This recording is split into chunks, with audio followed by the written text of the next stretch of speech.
Florida is one of the most visited states in the country, and most of that visit traffic goes to the same 40 destinations. The theme parks, the beaches in Miami and Fort Lauderdale, the Keys, and the cruise ports. That is the Florida that the tourism industry has packaged and sold for decades. Underneath it is a different state. Springs, swamps, river systems, and historical remnants that most visitors never find. These are the 10 secret places in Florida you must see before you die. Number 10. Ichetucknee Springs State Park, Fort White, Columbia County.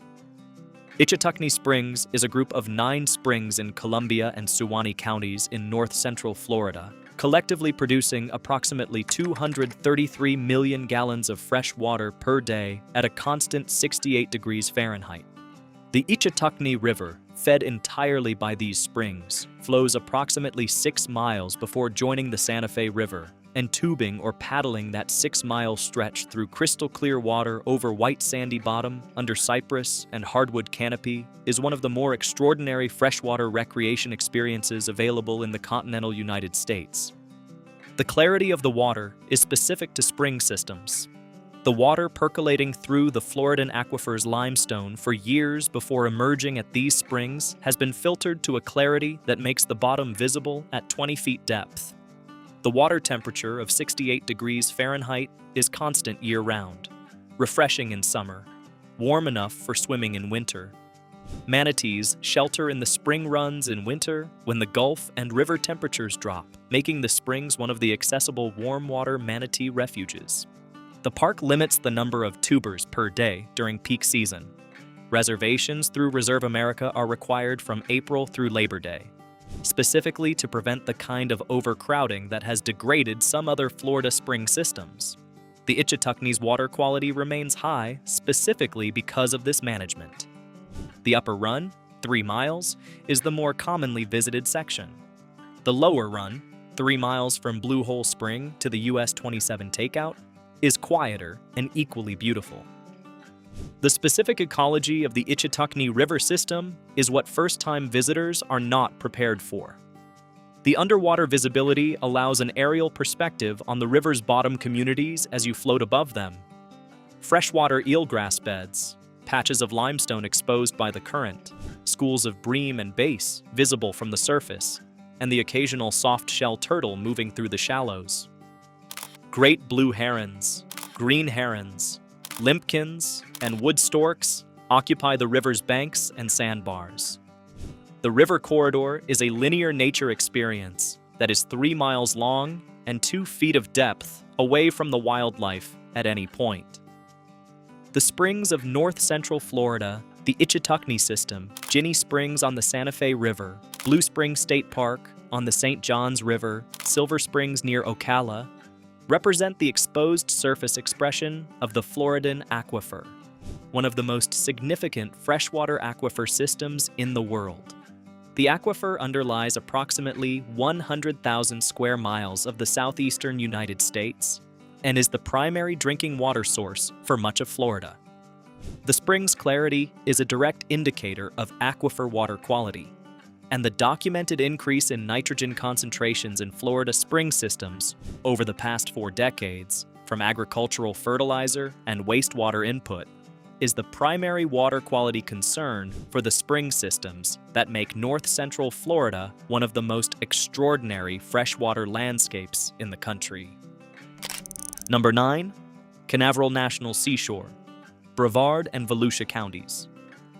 Canaveral National Seashore is the longest undeveloped stretch of Atlantic coastline on the Florida East Coast, approximately 24 miles of Barrier Island Beach between New Smyrna Beach to the north and the Kennedy Space Center boundary to the south that has been maintained in a near-natural state because the buffer zone requirements of the Kennedy Space Center prevented the development that consumed the rest of the Florida East Coast Barrier Islands in the 20th century.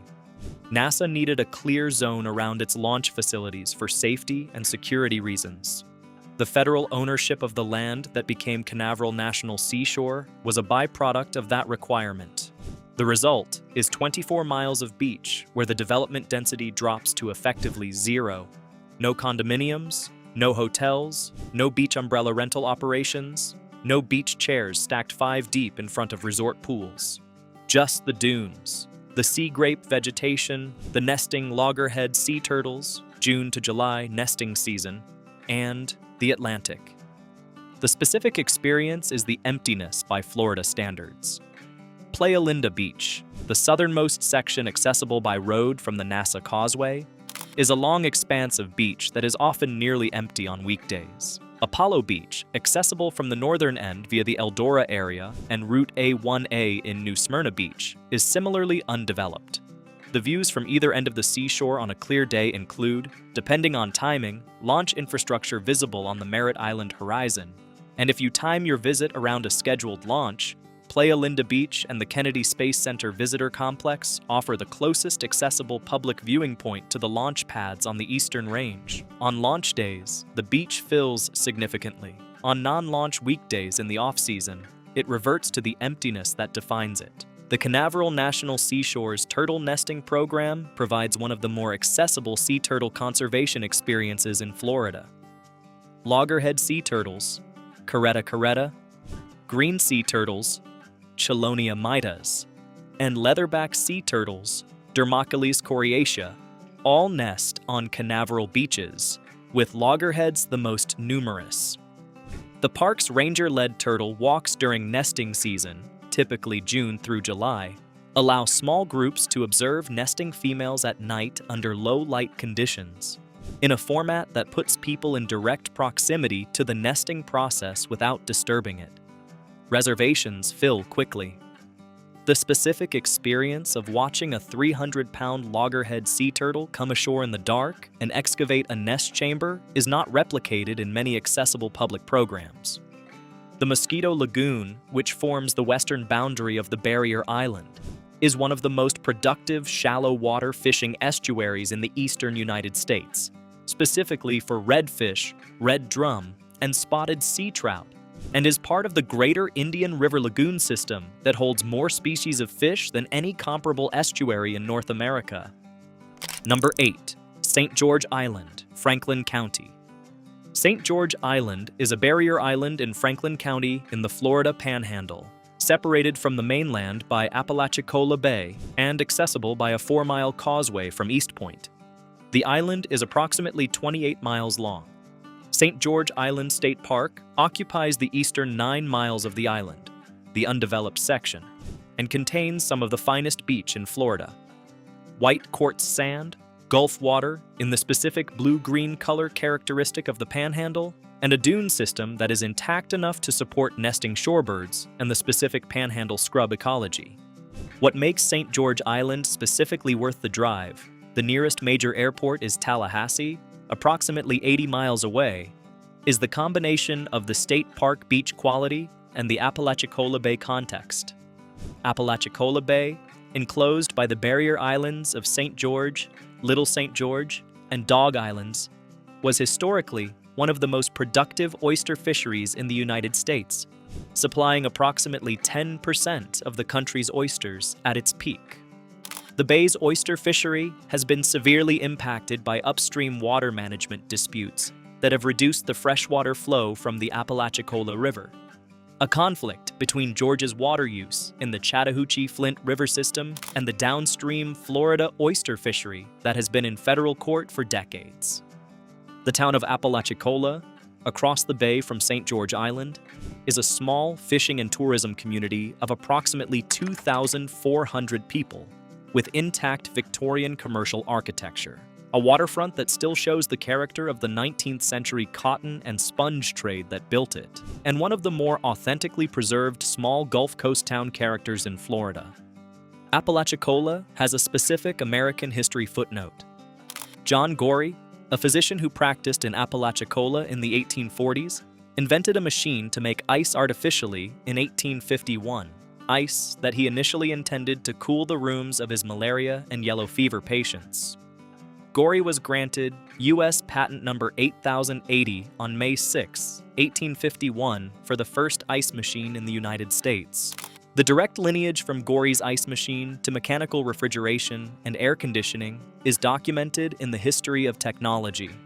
The John Gorey Museum State Park in Apalachicola commemorates his invention with a replica of the original machine. The bay's oyster crisis, the collapse of the Apalachicola Bay oyster fishery due to reduced freshwater inflow from upstream Georgia water management, has been one of the more economically and culturally damaging environmental conflicts in recent Florida history.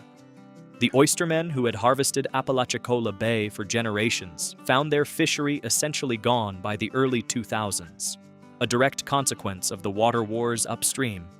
The Florida Fish and Wildlife Conservation Commission closed commercial oyster harvesting in Apalachicola Bay in 2020, though restoration efforts are ongoing.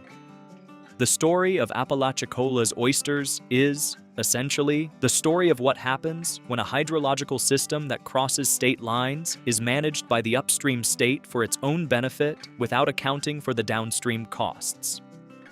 Number 7. Devil's Den, Williston, Levy County. Devil's Den is an underwater cave and prehistoric spring vent in a dry cave chamber in Williston, Levy County, a private property operation that allows snorkeling and scuba diving in a spring pool that sits inside a collapsed karst cave system. The cave opening at the surface is approximately 80 feet in diameter, with the spring pool approximately 30 feet below the surrounding ground level and the water descending to a maximum depth of approximately 54 feet at the vent. The specific visual quality of Devil's Den is the light. The cave opening emits natural light from above, and the combination of the filtered natural light, the constant 68 degrees Fahrenheit crystal clear spring water, and the stalactites that formed when the cave was above the water table during lower sea level periods creates a specific geological and visual environment that is both beautiful and scientifically interesting.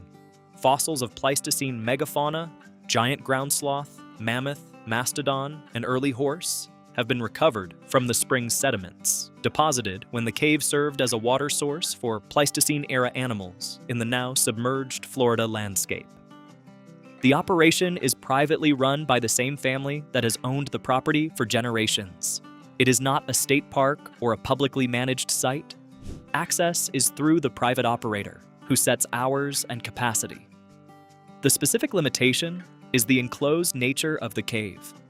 Swimming in an enclosed underground space requires a minimum of directional awareness and comfort with enclosed environments. People who are comfortable snorkeling in open water but who have not been in an underwater cave environment should know that the cave's enclosure is visible and real, even though the space is large enough that claustrophobia is not a concern for most people. Number 6. Corkscrew Swamp Sanctuary, Naples, Collier County. Corkscrew Swamp Sanctuary in Collier County is a National Audubon Society sanctuary containing the largest remaining old-growth bald cypress forest in North America, approximately 700 acres of cypress trees that were never logged during the 20th century cypress logging era that eliminated most of Florida's old-growth cypress forests. Some of the individual trees in the Corkscrew stand are estimated at 500 to 700 years old and reach heights of 130 feet. The 2.5-mile boardwalk through the sanctuary provides access to a forest that is genuinely unlike anything else accessible in the state of Florida. Old-growth bald cypress is visually different from second-growth cypress in scale, canopy structure, and the specific buttressed trunk forms that develop over centuries. The forest floor is open under the high canopy, with a mix of bog vegetation, air plants, and the subtle evidence of the hydrological system that the cypress forest both creates and depends on. The wood stork, a large wading bird that nests in the cypress canopy and is listed as threatened under the Endangered Species Act, nested at Corkscrew Swamp for decades, with the colony at Corkscrew representing one of the most significant wood stork nesting aggregations in the United States. The nesting colony has had variable success in recent decades due to hydrological changes in the Corkscrew watershed, but remains one of the primary reasons birders travel to this specific location. Number 5. Jonathan Dickinson State Park, Hobe Sound, Martin County. Jonathan Dickinson State Park is the largest state park in southeast Florida at approximately 11,500 acres, encompassing the Loxahatchee River, the only nationally designated wild and scenic river in Florida, as it moves through coastal scrub, pine flatwoods, and subtropical estuary on its way to the Indian River Lagoon and the Atlantic. The Loxahatchee Wild and Scenic designation, part of the river received this designation from Congress in 1985, reflects the river's preservation of a natural Florida river character within an otherwise heavily developed South Florida landscape. Jupiter Island and the Hobe Sound area have some of the highest real estate values in Florida, and the Jonathan Dickinson State Park's 11,500 acres sit in direct contrast to that development, providing a wilderness experience within 20 miles of Palm Beach County. Manatee watching on the Loxahatchee River by canoe or kayak, the park rents both, is one of the more reliable manatee encounters in Florida outside of dedicated manatee aggregation sites, because the river's warm spring flow maintains temperatures that manatees seek in winter. The Florida scrub jay, a species found only in Florida and listed as threatened, inhabits the scrub habitat of the park and is one of the more accessible wild bird observation opportunities for the species available in southeastern Florida. As Florida naturalist and author David Moynihan described the Loxahatchee's character, in a state where almost every river has been drained, diverted, or channelized, the Loxahatchee is what Florida's rivers looked like before we arrived. The wild and scenic designation is the only reason it still looks that way. Jonathan Dickinson was an English Quaker merchant who was shipwrecked on the Jupiter Inlet in September 1696, along with a group of survivors from the wreck of the Reformation. Dickinson and his group walked north along the coast to St. Augustine over a period of weeks, encountering and surviving interactions with the Aais and Geauga peoples of the southeast Florida coast, and subsequently wrote a detailed account of the journal, or God's Protecting Providence, published in 1699.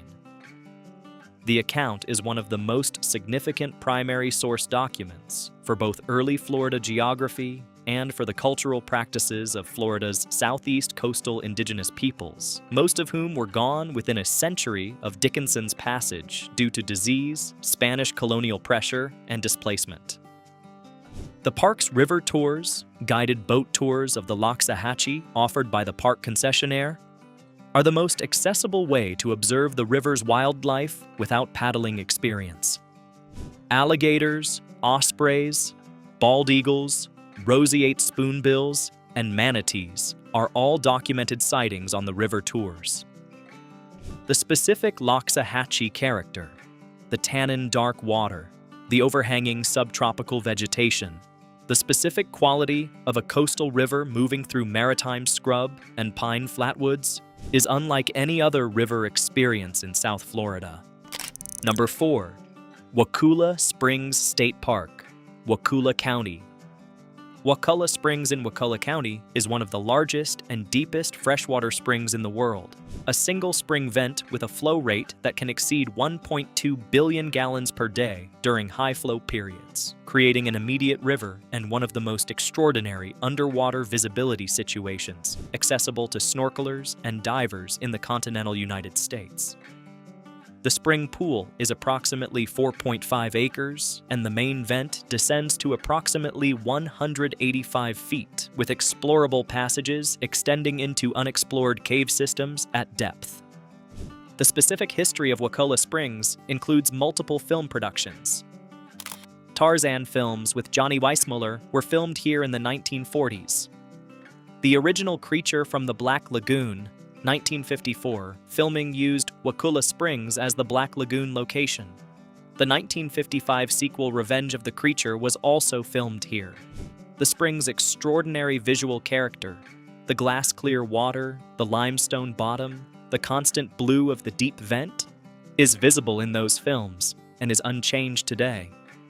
Mastodon and mammoth bones have been recovered from Wakulla Springs by divers, and some of the most significant Pleistocene megafauna specimens in Florida's museum collections came from this spring. The Lodge at Wakulla Springs, a 1937 Mediterranean revival building on the park grounds, operates as a historic hotel, one of the few lodges within a Florida state park property.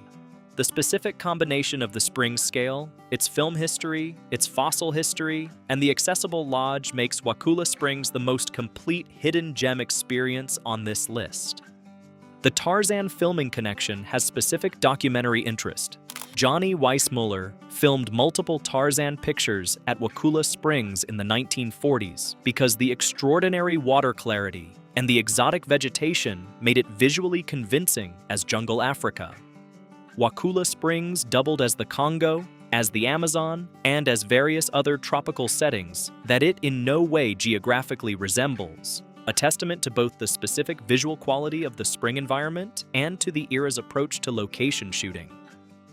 The glass-bottom boat tours that operate at Wakulla Springs today follow the same route that was used to position cameras for the Tarzan underwater sequences. The lodge at Wakulla Springs was built in 1937 by Edward Ball, the brother-in-law of Alfred the Fur DuPont and the manager of the DuPont, Florida estate that eventually became the Wakulla Springs property. Ball oversaw the construction of the lodge as a private retreat facility, commissioning the Mediterranean Revival building with its distinctive marble floors, the 1930s-era art in the lobby, and the specific detail work that reflects the ambitions of a wealthy patron building for permanence. The lodge was opened to guests and has operated as a hotel within the state park since Ball donated the property to the state in the 1980s. Staying in the lodge is one of the more specific Florida experiences available. A 1930s hotel within a state park surrounded by the largest spring in the world. The specific biodiversity of Wakulla Springs is worth noting. The spring run and the surrounding Wakulla State Forest provide habitat for one of the largest concentrations of nesting anhingas and herons in North Florida, visible from the boat tours as large colonial nesting aggregations in the cypress trees along the spring run. Alligators are abundant and visible from the boat. Wood storks, sandhill cranes, and wild turkeys are regular sightings in the forest around the lodge. Number 3. Dry Tortugas National Park, Monroe County. Dry Tortugas National Park is 70 miles west of Key West in the Gulf of Mexico, accessible only by ferry, the Yankee Freedom III, approximately 110 minutes one way, or by seaplane. The park consists of 7 small islands, the surrounding coral reef system, and the extraordinary Fort Jefferson, a 19th century masonry coastal fort that is the largest masonry structure in the Western Hemisphere, begun in 1846 and never completed despite 30 years of construction. Fort Jefferson was built to control the Florida Straits shipping lanes and was designed by the Army Corps of Engineers to mount approximately 450 guns in 3 tiers of firepower.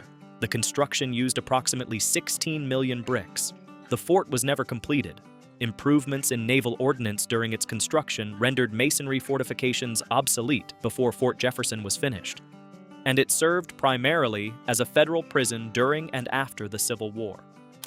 Dr. Samuel Mudd, convicted of conspiracy in the assassination of Abraham Lincoln, was imprisoned at Fort Jefferson from 1865 until his pardon in 1869. The coral reef system surrounding the Dry Tortugas is one of the most ecologically significant in the United States, outside the Florida Reef Tract's primary section that runs along the Florida Keys.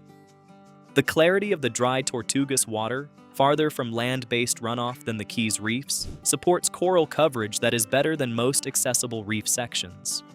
The camping on Garden Key permit, required through the park's advanced reservation system, provides overnight access to the fort and the surrounding reef. Number 2, Fakahatchee Strand Preserve State Park, Collier County.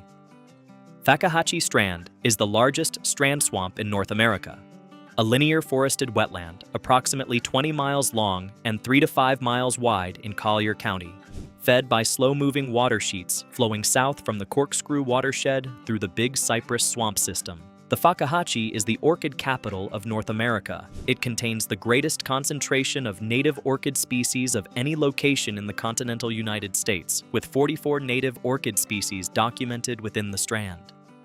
The Florida ghost orchid, one of the rarest and most dramatic orchids in North America, with white petals that appear to float without visible support due to the transparent nature of the green sepals that actually hold it, grows in the Fakahatchee.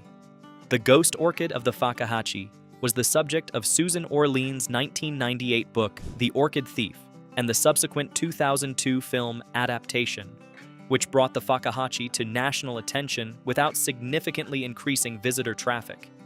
Because the Fakahatchee is genuinely difficult to access, and most of the orchids are in the remote interior of the Strand, not along road corridors. The Boardwalk at Big Cypress Bend Boardwalk, a 2,500-foot elevated boardwalk through old-growth cypress and pop ash, provides one of the most immersive swamp experiences available in Florida without off-trail travel. The specific quality of the old-growth cypress here is the scale. Trees that have been growing for 500 or more years in the swamp develop massive buttressed trunks, cathedral-like canopy, and the kind of presence that only comes from extreme age. The cypress knees, the numidifores that project upward from the root system through the water surface, are taller and more dramatic in old-growth stands than in second growth. The swamp interior, accessible by swamp walking, a specific technique of wading through knee-to-waist deep water through the Strand, with a naturalist guide through programs offered by the Florida State Parks, is an experience unlike anything available elsewhere in the continental United States.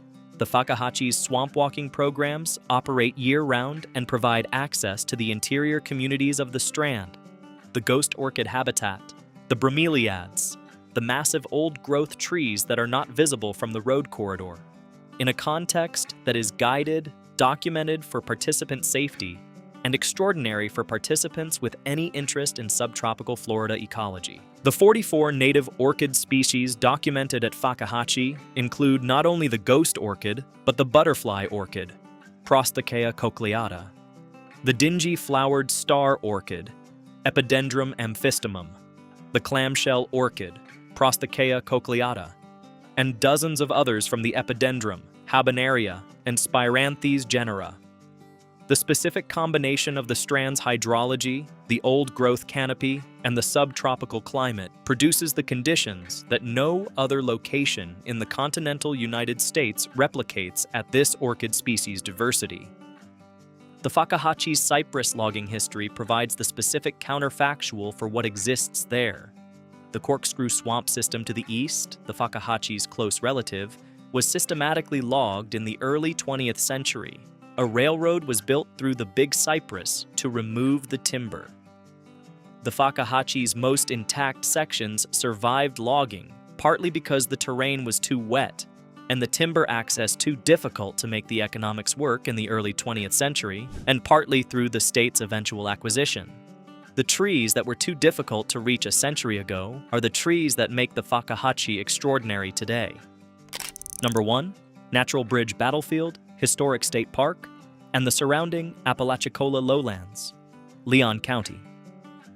This number 1 entry combines a specific and almost completely overlooked historical site with the broader character of the Apalachicola lowlands, the intact hardwood forest, limestone springs, and river ecosystem of north-central Florida that represents the largest contiguous undeveloped landscape in the southeastern United States outside of the Everglades system. The Natural Bridge Battlefield. Historic State Park marks the site of the Battle of Natural Bridge on March 6, 1865. The battle in which a Confederate force that included cadets from the West Florida Seminary, now Florida State University, old men of the Home Guard, and a small regular force defeated a Union attempt to capture Tallahassee via the St. Marks River. Tallahassee was the only Confederate state capital east of the Mississippi to never fall to Union forces. The Natural Bridge itself, a section of the St. Marks River, where the river disappears underground through the limestone karst and re-emerges downstream, creating a natural crossing, is the specific feature that the battle was fought to control. The surrounding Apalachicola lowlands represent something genuinely extraordinary in 21st century American landscapes. Intact floodplain forest, limestone spring systems, and river bottomland in a scale that no longer exists in most of the eastern United States.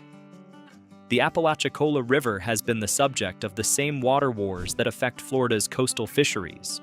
The upstream Chattahoochee Flint system in Georgia has been managed for agricultural and municipal supply in ways that have reduced the freshwater flow reaching the Apalachicola and Apalachicola Bay downstream.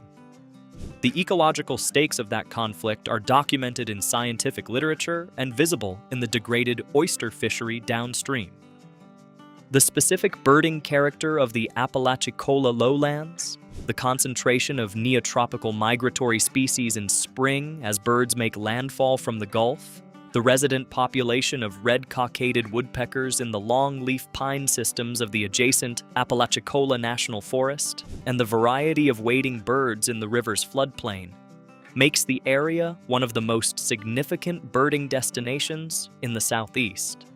10 places, a spring that produces 233 million gallons a day, 24 miles of undeveloped Atlantic coastline created by NASA's security perimeter, a dry cave where mammoths came to drink, 500-year-old cypress trees that survived the logging era, a fort built with 16 million bricks that never finished, and a swamp that holds 44 native orchid species. Florida is larger than its reputation. The standard itinerary gets about 10% of it. Hit that like button and subscribe. More content like this coming.